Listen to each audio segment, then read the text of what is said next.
My name is Olga Kuzюra and work in various fields of visual art. I live and work in Lviv, and I stayed in Ukraine after the full-scale invasion of Russia. I moved with my 2-year-old son to the city of Sambyr to live with my husband's parents and 3 families with small children, and there are 6 of them, came here. It was too difficult to transfer them to the bomb shelters several times a day, and here we created a certain commune where young parents take turns taking care of their children, supporting each other. In this way of life, we all managed to work at least part-time and remain useful.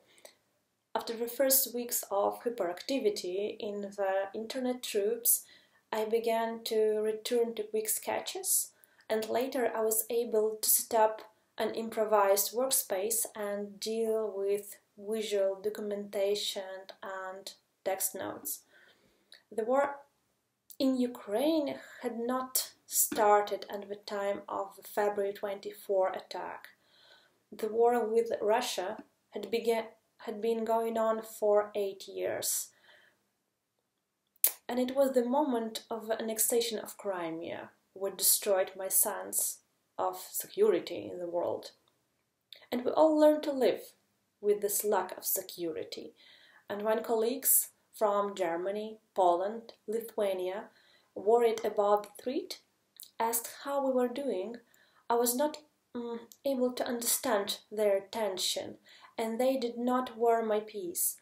But at the end of January, I started having dreams in which my house was destroyed during the bombing, and my family was buried under the rubble. I could not reach them, or I found them dead. I didn't pack an alarming suitcase. I only checked the presence of all important documents and choose the printed photos of my son, and which I would take, and his favorite books. The morning of February 24 began with the first air raid siren. Everything that happened next was a complete cognitive dissonance. The whole morning was in phone calls to friends and relatives in Kyiv, in the northern and eastern parts of Ukraine, cancellation of work meetings. We were waiting for our friends, artists from Kyiv, who were stuck in a huge traffic jam on the way out with a child. And in a day and a half, we moved with them and 2 other families to Sambyr. My parents, who live in Mostyska, it's 15 minutes from the Polish border, hosted in their 3 temporarily displaced families. Many friends, relatives, acquaintances, fantastic people went to defend Ukraine. We began to get used to news about their injuries and deaths.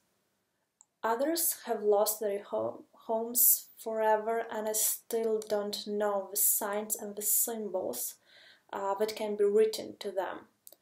There are no words or intonation that can express something about the horror they experienced.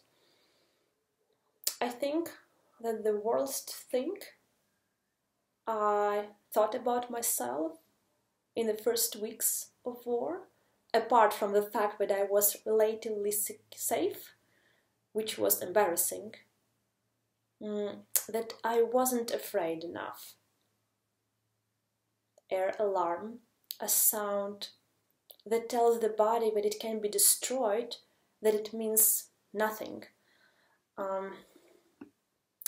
And when air alarm sounds at night, it is not the sound that wakes you up, but the beating of the heart and breathing difficulty.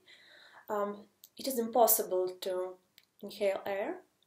At a certain point, apathy was such that I continued to lie in bed until it stopped.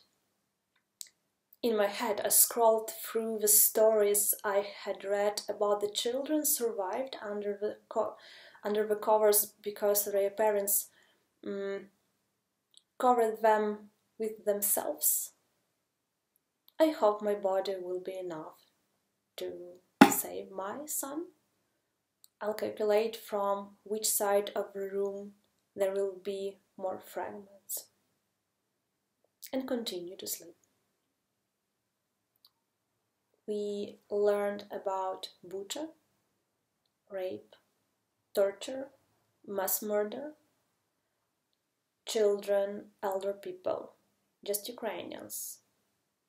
It paralyzes the consciousness. It does not fit in the imagination.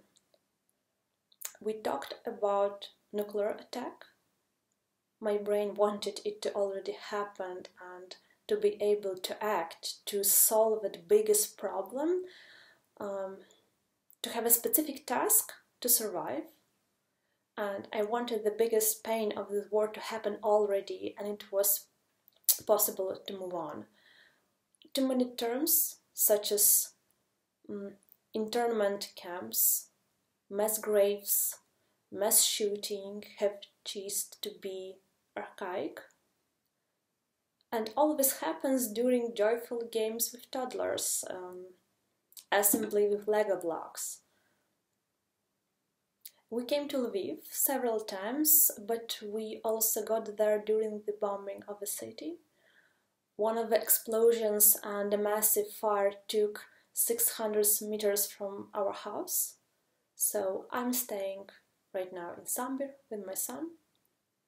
I know that Ukraine won this war with Russia on a global scale.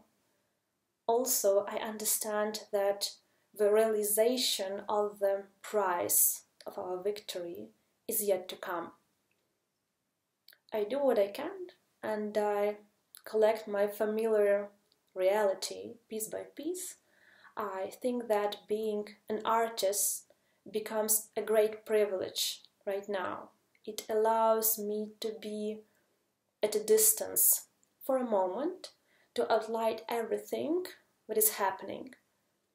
And representation of Ukrainian artistic practices as original in the world context is extremely important right now.